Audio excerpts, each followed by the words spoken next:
Hey, what's up, guys? Daniel here with Up2Something Media. Once again, another episode where we get to showcase talent here in Dallas. Now, before I let my guests introduce themselves, I'll let my co-hosts introduce themselves.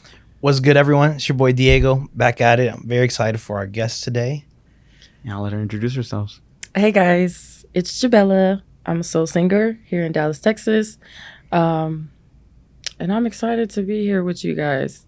I've seen so many great interviews, funny ones, interesting ones, deep conversation ones. So I'm happy to finally have my spot here. A variety of conversations have been spoken on the podcast. She specifically asked not to talk about certain things because she knows how open we are. She said, do not bring up my... No, I'm just kidding. But really glad. That's a cool way to hear it from our podcast. I was like, damn, we've had all kinds of different emotions on. We get deep, really stupid sometimes. But, I'm very excited to have you on. I listen to your music. Like you said, you're a soulful artist. You got a really great voice. We've had some really talented guests on here, but I was really vibing with your music earlier, man. The Blue Tapes, great mixtape. And then I know you're working on something, or that you just dropped something new. Do you want to tell the people about it? Yeah. So I recently just dropped an album. And I took that deep breath because the album took a lot out of me, because I'm actually going to school for audio engineering. So I'm learning how to produce and mix and master all of my own music. So I was like, okay, let me, take a shot at doing it with my album. And I did that. I didn't know what it was going to come with. The stress, sleep. It was so stressful. Yeah. It was so stressful. My sleep was off. I was stressed out. I broke out with so many pimples that week. It was really bad. What was the most stressful part for it for you? I think the most stressful part of it was the last mix. The last couple of hours before I had to actually drop it. Because I'm sitting there and I'm going through every song and I'm deep listening. How you get into deep sleep, or you just be deeply in your food and you just infatuated. It's like that, but exactly. It's like that. Yeah. But I was just so tuned in with every song, and I'm like, okay, I want to make sure there's no cracks. I want to make sure they can hear me. I want to make sure, the quality of my voice is coming through. I want to make sure that the music isn't too loud than my voice, and then essentially I want it to sound like I mixed it. Yeah. Because that was the first time me doing that.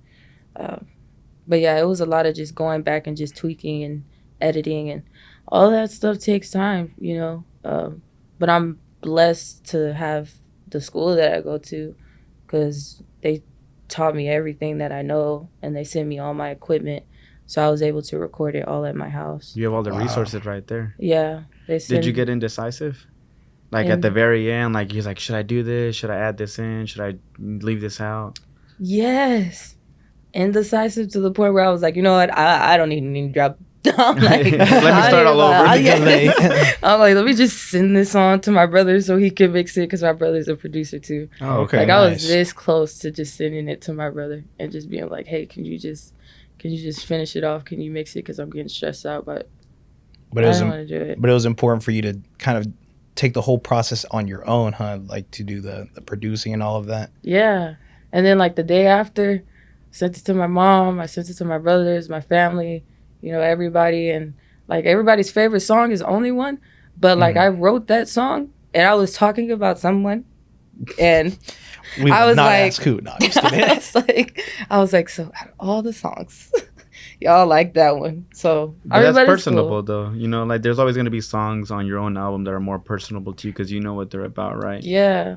That's Yeah, good. I think that's the biggest thing for me. So is your whole family in the music business? You said you passed it on to your brother. He mixed it, and yeah, my whole family's in the music business. My mom sings like Aretha Franklin.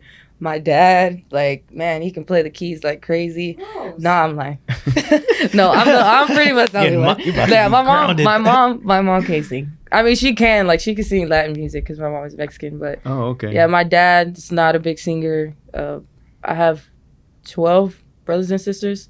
Oh, wow. I'm a big fan. I'm the only one that actually sings. So, nice. But my brother Alfonso, he's been producing music and helping me out with it. Maybe for 20 years. He's been working. Geez. He's been producing music for a long time. So he's pretty much been in the music business most of your life, right? Yeah. Would you say it's a big influence on like your career? Yes. Yeah. Yeah. Yeah. Like I've been singing since I was like 5 or like 4, or whenever I could like make out words, like I would hum. But as far as like performing in front of people, I've been performing in front of people since I was like 5. Like just started off with like family reunions and then a talent show and So it's natural to you. 'Cause yeah. I feel like a lot of people, you know, they're very talented, great voice, all that.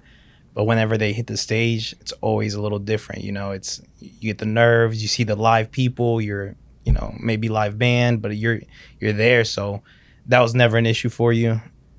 In the beginning, it was. Right. Yeah, I'm not gonna lie. Like whenever I was little, Okay. I'm still little, but you know, whenever I was like 18, 19, I would still have that shakiness in my voice, or like my hand would shake. Yeah. But it's like now, like Natural. last year was probably the most shows that I've ever had to do. Some of them were paid. Some of them I did for networking reasons. For sure. But yeah, that it was like back to back. I think like 1 month I had a show every single weekend. That's a good feeling. Booked and busy, man. Yeah, it was crazy. But it's like, I'm not gonna say I don't get nervous, because the last show that I did, I opened up for Justin Ozuka. I saw that. He's a Canadian artist. Dude, his voice is freaking crazy. Yeah. He's amazingly talented. So they asked me to open up. It was like me. They had to choose between me and 2 other artists that were recommended, and they chose me. They were like, we want a soul singer, R&B. But I was so nervous. Like, y'all been in ruins before. Yeah. It was packed. It was not packed. It was like packed. Like, you couldn't even walk.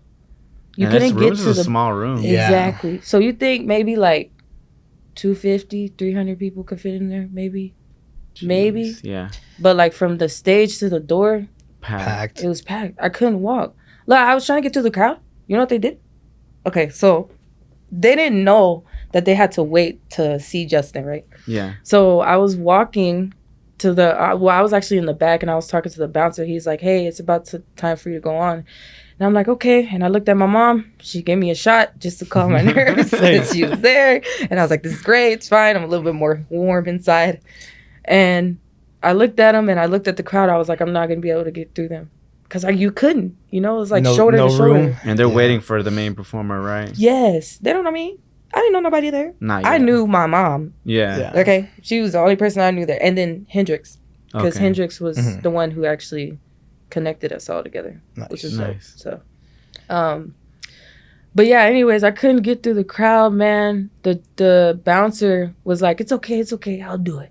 So he comes with his flashlight, and he's like going through the crowd. He's bumping everybody, and I'm just in back of him, bro. I'm just like trying to walk, because he's like this, and I'm like this. Yeah. Right? So I'm like walking behind him, and everybody's getting bumped, and they're like, dang. And they're like looking at me. They're like, oh, you must have thought you were Drake. Yeah.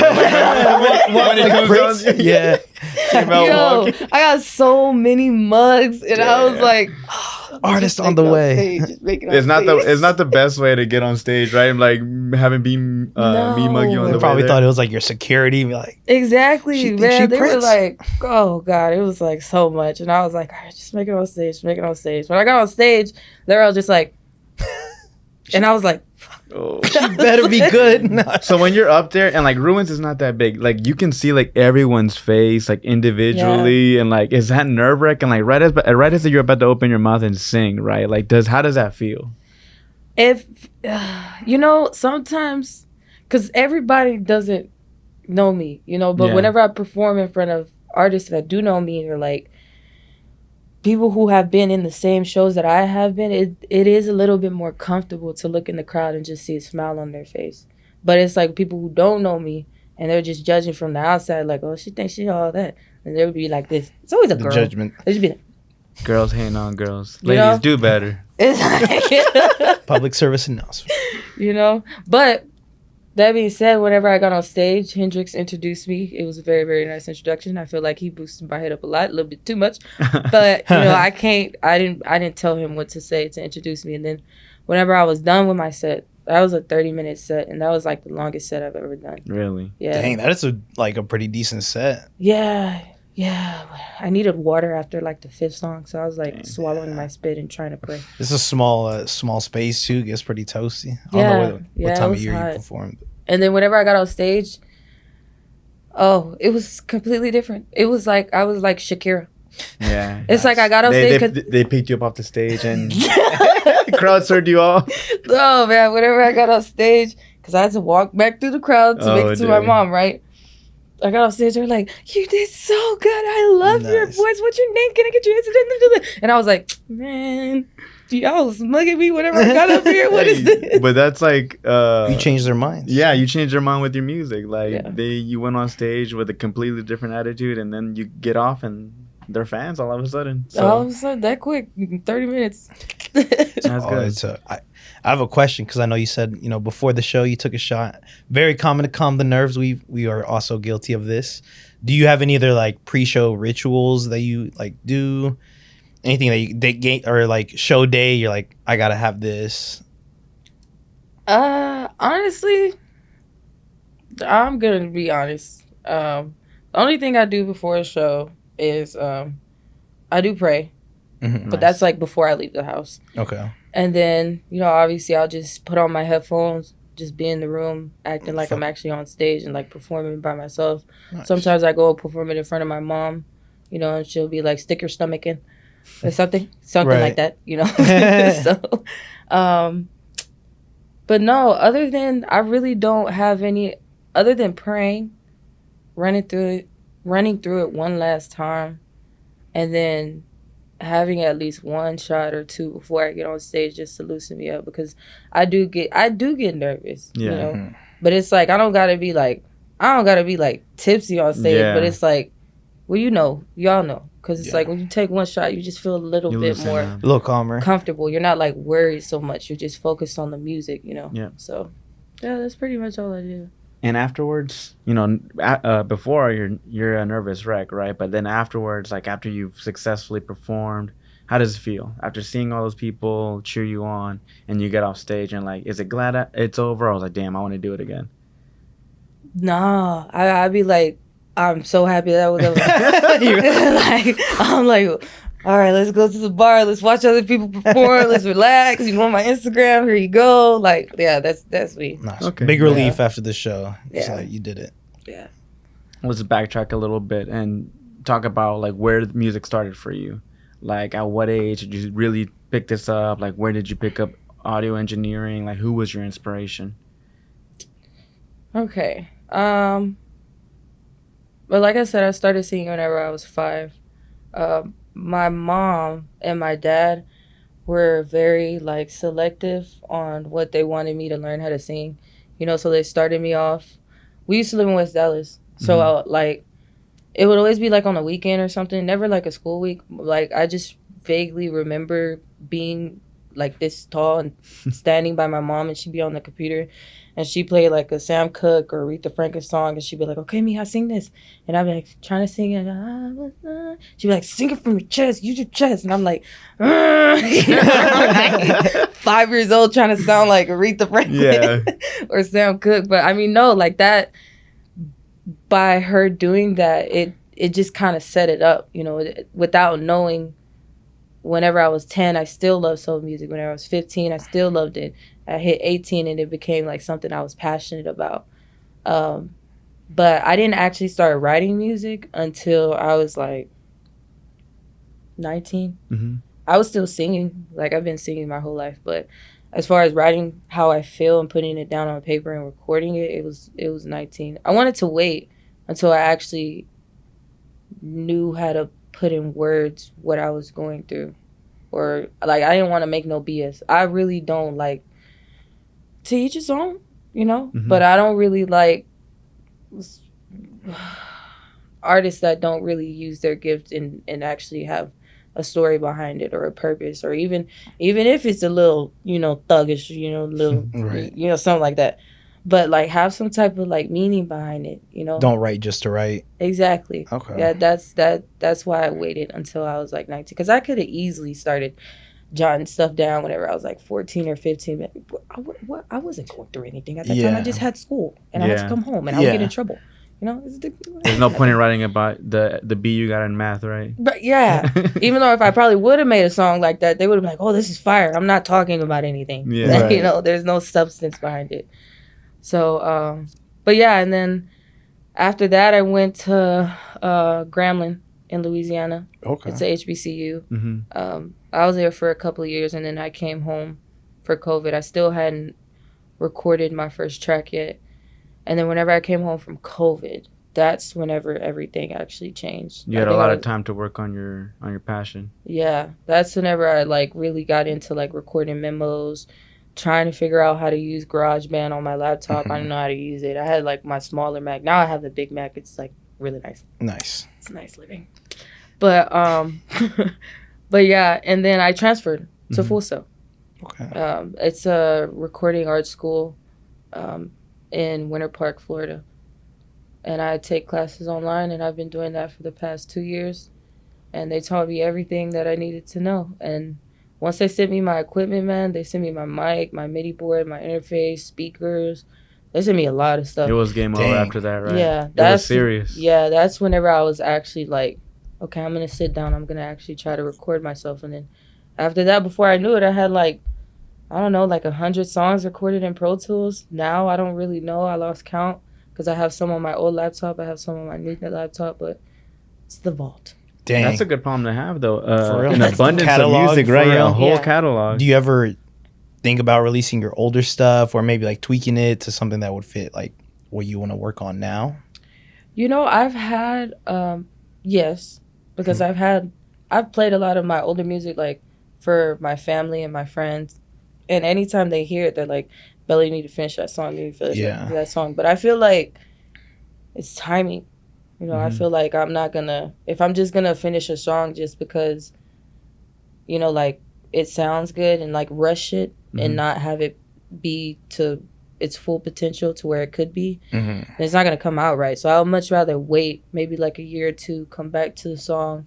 I'll be in a different headspace. I can talk on the track differently and deliver it differently. And that's what happened with the album, because a lot of those songs are like two years old. Okay. So is it just like days where you're just kind of running through your old catalog, like months, maybe even years after you originally recorded and think like, maybe I should get back to this and work on it? Because, you know, you talk about your family saying, hey, you should go finish it. It's like, hey, it's not the time for that.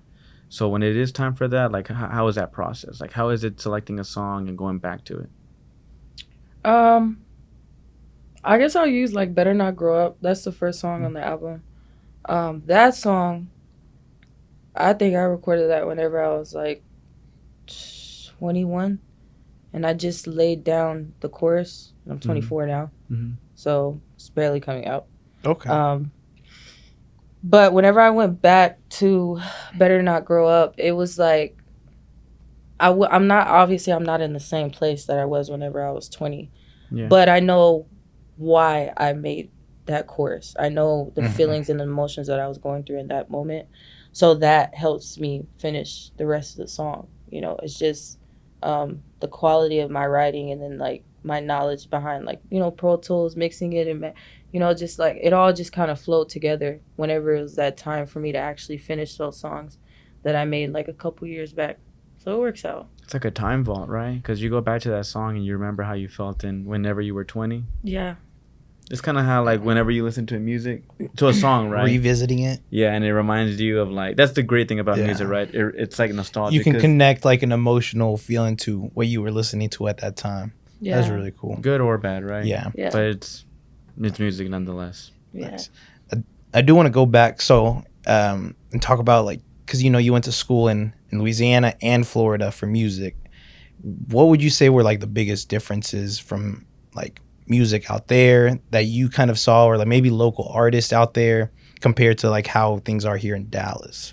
Because I feel like music is always like pretty regional. Like, you know, a Memphis sounds Louisiana not would gonna be a lot of jazz, right? You would think, but boozy badass. it was a lot Or of NBA Youngboy. it was all of that. It was all okay. of that. You know, we're on a school campus, so you know, it was parties, homecoming.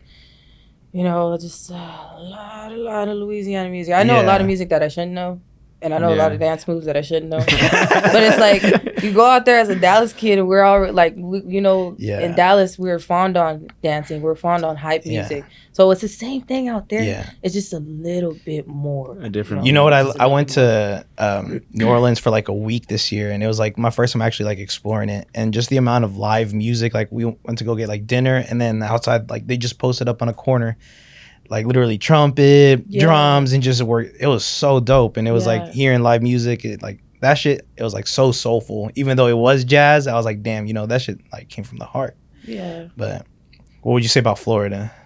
Well, actually, I've only been in Florida one time. Okay. And that was whenever I was in high school. And it was because it was like a competition for a step team I was a part of. But since I've been going to the school, I haven't been out there. Oh, okay. So that's right. It's online. It's okay. That makes sense. But I can transfer. I only have like a year and a half left.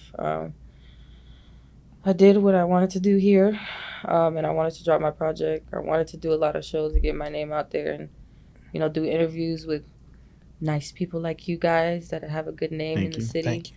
So I feel like I'm kind of winding down to going ahead and possibly making that trip out there, just staying out there and finishing school. Is that your next step? Maybe. Or where else would you see yourself succeeding? LA would be the only other place, I love Dallas, and you can make a big name here for yourself, but definitely I want to perform in front of different people in different cities, and stuff like that. Like that's what I want to do. I love performing in Dallas. Mm-hmm. Don't get me wrong, like I love it. But it's like once you hit like that 30 shows, 40 shows, that plateau, 50 shows, you kind of want to see what's next or expand that fan base or just your music in general. Exactly. Do you have any Dallas artists that you would really like to work with? You can say no, it's all right. No, I have so many Dallas artist friends. Like I've worked with Honey Gold before. Mm-hmm. Honey Gold. Nice. I've worked with this young lady named Charlie. She's a model, and she sings crazy good. I worked with Donnell Gustel. That's one of my best friends from high school, but now he's a model, and he's signed to an agency, and he makes music too. Man, like there's so many artists in the city, like Brian, the rapper. No ID. He's crazy talented. Scatino, Free Black. Soraya. I don't know how to say her name. Dang, now I feel better. But she know who I'm talking about. Yeah. Baby Spinks. Like there's so many artists. Mayoni. But I don't know. I guess like the one artist that I would want to work with right now, and that I've been wanting to, is probably No. N.O.? No ID. No ID, okay. Yeah. He's very, very talented. And he's the type of music, it's like his sound, He has distinctive sound. Yeah. Nice. His sound is crazy. And I feel like with like the way that my voice sounds and the way that he raps and the delivery and how he comes on the song, mix. I feel like we can make something. I don't actually think I've ever asked him. It's kind of shoot, man. Shoot your shot. Yeah. Yeah. Yeah. But that would be I feel like if you got a good sound with someone else, that's definitely worth hitting up. But that's really dope though. Yeah. You did mention that you're Black and Hispanic, right? Mm-hmm. How does that show in your music though, right? Because you can make soulful music. Do you ever feel like your Hispanic roots are influencing your music? I feel like it does in the sense of how I sound on some of the tracks. Like I can't help it. Like I don't know Spanish, but I'm around my mother a lot. And you already know how Mexican families are, bro. Yeah. Like it's like loud. Yeah. It's like we're here. Like we have a function, you gotta be here. Yeah. So it's like the little accent does come out, but I'm not finna sit here and tell y'all that I know Spanish because I don't know lick of Spanish. But I'm learning. I'm learning. I would like to make a song in Spanish and incorporate soul music. So I feel like nobody's done that. That would be. That is nice. That's. You should really. I think do you're that. onto something. Yeah. So, but like that's, I'm gonna have to learn it. Yeah. And I don't want to like pronounce a word wrong and like somebody's listening to it and they're Mexican. They're like, what did she just say? Why did she That's say gonna be like Daniel. that? No, I'm just kidding. So it's like the process of just like getting like the pronouns right and like, just my tongue and stuff like that. Like, I believe I can do it. I know I can do it. It's just actually just sitting down and finding a beat and how I can incorporate that with sounding soulful. I feel like that'd be really dope. Like, I like Cardi does it, Okay, yeah. And a couple what's J Balvin? J Balvin. Yeah. Like just stuff like that, like, and I see those artists, even though I'm very much gravitated towards Jasmine Sullivan, Nina Simone, like, the African American artists. There is like a handful of Hispanic artists where I'm like, okay, like you're incorporating English and Spanish into a song. So I'd be like, why can't I do that? I can do that. Exactly, do it. So what are some artists in Spanish that you hear and you're like, you know what, I can do that? They influence you to do so. Selena. Nice. I really like Selena. Yeah. Yeah. She is. R.I.P. She is. Damn. Legend. Really like Selena. And I don't know if it's because my mom is always playing her, but I really like Becky G. Becky G? Yeah. Okay. Yeah. I just like how, like how she comes on the song. She's just like, it's like sex appeal, but it's also like her voice sounds good. It sounds like, good. That's a pretty good description, I feel like. Yeah. I do hear like both of them. Like, yeah. Yeah. She's very talented. Nice. Great voice. Talk about how you connect with your crowd whenever you're performing. Eye contact. Eye contact? Yeah. Because there's such thing as crowd control. And like whether you're a DJ, a rapper, or a singer, right? You gotta learn how to crowd control, right? Because you gotta learn how to read the crowd, what to do next. But you're saying eye control is important? Yeah. Eye contact, and I like to make people laugh. I like to, like, right before a song, I like saying something like, okay, this next track is it's about love, so it might remind you of like your wife or your husband, Your whack ass or your ex. side piece, something like that. Or And your I say side something like that, and then they're like, There you they're go. just like in love with me, and I'm like, I say that every time. Y'all That's just clever. love me. You break down it always hits. Yeah. You're about to sing the song. He's like, I'm about to hit him with it. I'm about to Yeah. hit him with the it. LeBron just like looking at him before. Nice.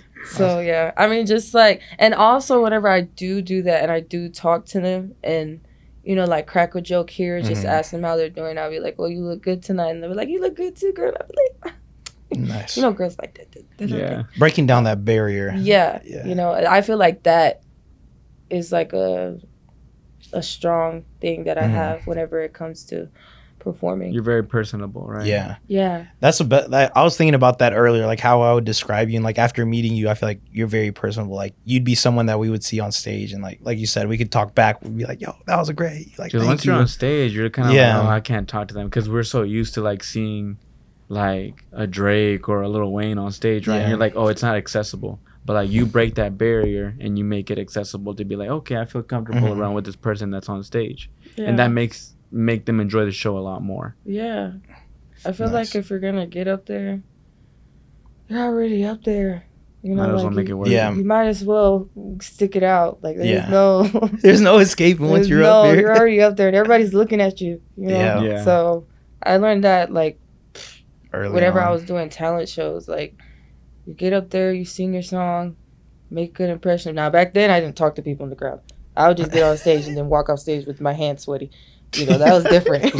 Was there ever talent show beef where you ever like that kid on the piano ass? I mean, I'm not gonna lie. Like there were a couple talent shows where I know for sure I should have won, but the song selection that I was singing like what? I was singing like like big songs, like old school songs, like at the talent shows. Those kids didn't know those songs. But I like that's what I was comfortable singing. Then Yeah. a girl would come in singing like I don't know, like Miley Cyrus or something. Or, Damn. something like that, and they'd be like, "Oh my God, you sound so good," and I'd be on the side, I'd be like, "She don't even sound as good as me, but it's fine. She's talented. She's a gift." And then they win, and I'm like, "All right, I'm not doing the talent show next year." Like, Damn. What talent show did you do that you did win? I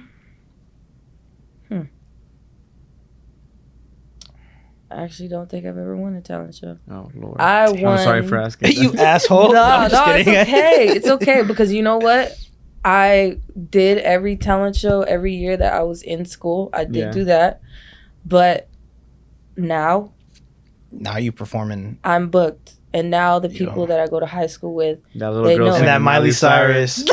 Only singing in the shower now. She's making your coffee at Starbucks. I'm sorry. You know, Yeah. it's different. You know, it's like you don't gotta pick me for the best show. I know Yeah. my voice is different. I know I'm 15 and I sound like I'm 20, but that's okay because one day they're gonna like it. And now they like now it. they like it. Now they love it. And like you said, I really like that, you know, even just starting early on, I always feel like repetition is like the father of learning. And so you being on stage so many times, all the talent shows, all of that, like you said, it's paying its dividends now. You're natural, you connect with the crowd, great live singer. So yeah, I really don't. Would you say there's a disconnect with this generation though? Because like you said, like you were in school and you were singing more soulful music, but the kids weren't connecting with that. Is it the same now in this age? Because maybe like people are expecting like a Cardi B, right? Or a Sexy Red, right? Like, yes. Man, I so love like her music. I don't know what it is. It just makes me want to know. hey, stop. hear I'd be that or like- something? We're big fans. I'm like, It's like addicting. It's like Yeah, a drug. Do you feel like there's a disconnect, like, or do you feel like people our age are still seeking like soulful music, R&B and stuff like that? Okay. I don't want to hurt anybody's feelings. No, No, go be ahead. This truthful. is your People platform. need to know. I this is just how I honestly feel. I don't really say too much, you know, about how people express their artistry or how, you know, they present themselves, you know, as an artist in the city. But I feel like my city, our city, Dallas, like we don't really showcase a lot of like the soul artists, you know.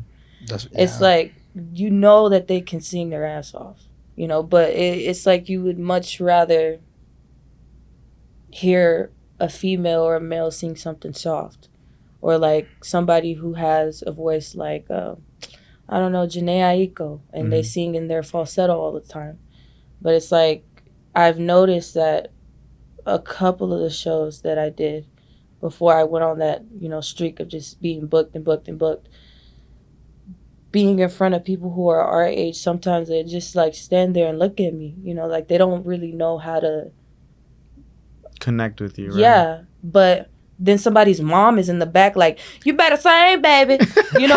Like, and I'm like, bro, you're supposed to be connecting with me, but your mom like loves me, you know. So whenever I seen that, I was like, okay, maybe there's like, I don't know, maybe there's just like a stigma or something. Like there are some people, not everybody, but some people's ears are just tweaked certain ways where it's like, you don't want to hear nobody grunt no more. You don't want to hear nobody hit those high notes. You don't want to hear nobody stretch their voice like Christina Aguilera did or Jennifer Hudson. Like, those are the people that I study from top to bottom in their runs and how they use their voice. You're not finna catch me studying no Miley Cyrus song or anybody soft. I'm not about to waste my time. I can sing that easy, you know, because I've stretched my voice, you know, in ways. And You have more of a range. yeah, but I feel like they're coming around, you know. Yeah. And I feel like I wish that there were more soul artists within the city. Like, R&B is one thing, but like soul, just soul. I agree. Like, I really feel like I don't like know too much, like too many soul artists. Like, there's definitely, I don't know, like, I don't want to put names out there, but like you said, no, but I think that would be a good way to kind of like, you know, bring it back. And it's part of the process, making people fans, because not everyone is gonna like you right off the rip, right? No.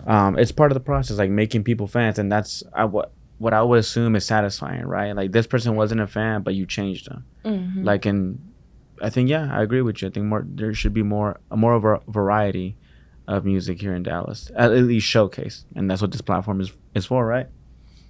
Yeah. Like and subscribe. No. But That was like a perfect commercial. That, so quick. That was perfect. Very smooth. Thank you. Thank you. Now, before we go, is there anything else you would like to talk about? Anything you'd like the people to know about you? The only thing that I would like people to know about me is not to expect any less than what they've been seeing and to only expect more. Because now that I know that I can grab a crowd the way that I did that last show, open up for Justin, it's not like I'm going to say I have a chip on my shoulder, but I know that they're hearing me. You know, and that's after doing all those shows. None of those people knew me. They were definitely not there to see me. They didn't even know I was going to go up there. Yeah. But whenever I started singing, they fell in love with me. And I've never seen, not to be cocky, but it's like, it's not like that, but I've never seen a crowd like that just have, like, be so locked in with me. And they didn't already know that I was on the lineup. Because they didn't know. Yeah. It's an addictive feeling. Yeah. So it's like now I do want to put together a big show, you know, to perform my album, you know, and do the CD thing that we were talking about. Yeah. Pass out CDs, sign them, possibly bring out a couple other artists. That's what I did for my birthday. Nice. It was cool. It was sold out. There was a lot of people in there. It was hot. It was cool. But yeah, just to expect the unexpected with me, because I'm very close to God. And every time that I stress out about something, whenever it comes to what I love, what I breathe for, is my music. That's all I know. I it's love like whenever that. you have a gift, you better use it. Yeah. 'Cause you got it for a reason. Yeah. You know, so. I love hearing it. that. That's awesome. I love hearing that. Can you tell the people where to find you? You know, your socials, the music, the album I know is Jubella. You have any other albums that you or singles that you're working on at the moment? Yo, after I have not opened Pro Tools or Logic since I dropped that album. Yeah, there you go. I just needed a mental. Drop a deluxe. I was like, deluxe. oh no. I was like, no. And people would ask me, they're like, oh, what are you working on? I'm like, nothing. I gave y'all that. Yeah. Go listen to that. Yeah. Go listen to that. Nice. No, but yeah, you guys can find me on Instagram at Jubella Sola Fide. And how you spell my name, because apparently I always have to do this. It's Jubella. And then once you type that in, you'll see me. I mean, it's a light-skinned kid. Okay. With a big head. Yeah. But yeah, it's Jubella Sola Fide. I don't really use Twitter like that. Twitter's being all weird now. I don't know how to feel about Twitter. X. It's so weird. I was like, bro, I missed the bird. The only bird I missed. I was like, what the heck? Like, I typed in Twitter. I don't use it. Yeah. But sometimes I just go on there just to watch funny videos. Yeah. Yeah. But I typed in Twitter and I seen the little X and I was in the car and I was with my friend. I was like, what the fuck is this? They're like, oh yeah, he changed it. And I was like, yo, this is ugly. This is so ugly. Yeah. I don't know if people like it, but I don't care. That's just my opinion. But yeah, anyways, I don't have Twitter. Are you on Threads? Yeah, Threads. Threads? Yeah. It's the same as mine. Actually, we all have a number, if y'all notice that. That's so weird. You see the so little number? MySpace, like on the corner, right? Like your thread ID. Yes. Damn. But that's how many, you know what that number is? What? You don't know what that number is? No. It's how many accounts have been made on Threads. Oh, so it's Like numeral? that's your number. That's shit. dang, that's kind of scary. That's Kind of black. That's like Black Mirror. Because if you go on, what's his name? The dude who owns Instagram. Mark Zuckerberg? Yes, if you go on his Instagram and you look at his number, his number is 1. Damn. Who's he? Oh, no, I'm just kidding. Just saying. That was just something I observed, and I was like, what the? I was like, oh my God. And I feel like it's just like, he did that so that Elon Musk knows how many accounts have been made. Yeah. Like, I think I was like 30 million, something. And then my friend is like 70 million, something. Dang. Yeah. That's scary. weird. I'm gonna go look at what number I am because I want to know what where you where I am on the where I'm on the ranks. But yeah. And then my music, you can find the EP that I dropped. in 2020, and the single that I dropped in 2021 on Apple, Spotify, SoundCloud, Amazon Music. I don't even know who uses Amazon Music, but it's on there, and they're all on YouTube. And then my album is only on SoundCloud right now. So if you want to listen to that album, gotta go to SoundCloud. Nice. I'm not gonna give you all at once. We'll link it down below. Get the SoundCloud link. Yeah. Jubella, thank you so much for joining the podcast. Thank This was you. a great conversation. Of course. Thank you, guys. Hope y'all better check her shit out because it is really soulful and like it was a nice drive. Like it felt calm driving here. I was like, Yeah, normally I'm like on the freeway blasting. Ski. But it was a nice relaxing drive. I really appreciate the music. So thank you again for coming by and a great conversation. Thank you. Up to Something Media.